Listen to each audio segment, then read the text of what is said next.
Hello. हाँ बोली। सुना ना सुबह के न्यूज देख लू का भाई?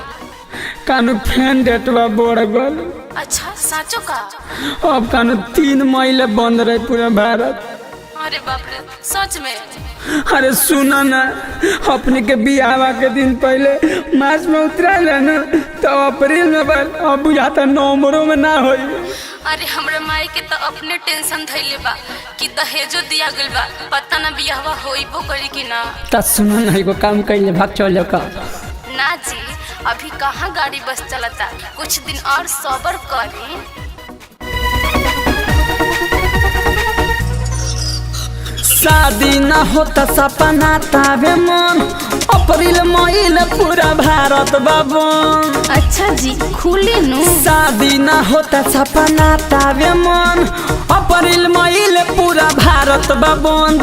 भागे चलो शादी कोही कोले हो जाओ चलो के। ई ना होई हम हाथ मलता नी तो सुत मल के। अरे कथे से मलता रू, साबुन से कि सैनिटाइजर से?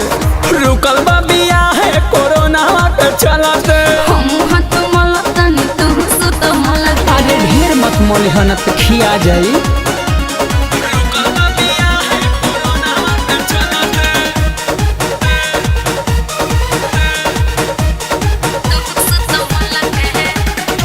कोइलो से नहीं होता वे कंट्रोल हो, घर ही बैठ के छिलो राजा तू हो।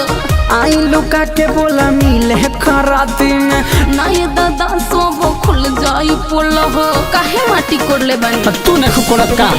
ए कोइलो से नहीं होता वे कंट्रोल हो, घर ही बैठ के छिलो राजा ओला हो।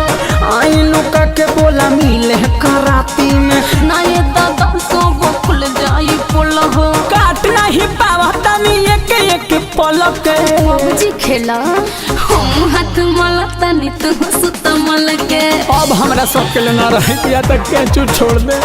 तू सुत मल के। रुकल बा बियाह है कोरोना के चलते। हम हाथ मलता नी तू सुत मल के। जाए कोरोना तहरा बहिन के। हम हाथ मलता नी तू सुत मल के।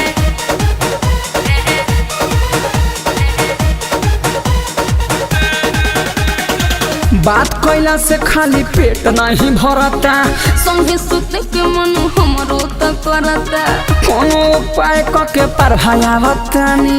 ओहो न ससुर से मन बड़ डरता, प्लीज ऐसन कबो ना करे। अब मत डहकावा, बात कैला से खाली पेट नहीं भरता, संगे सुते के मन हमरो त करता।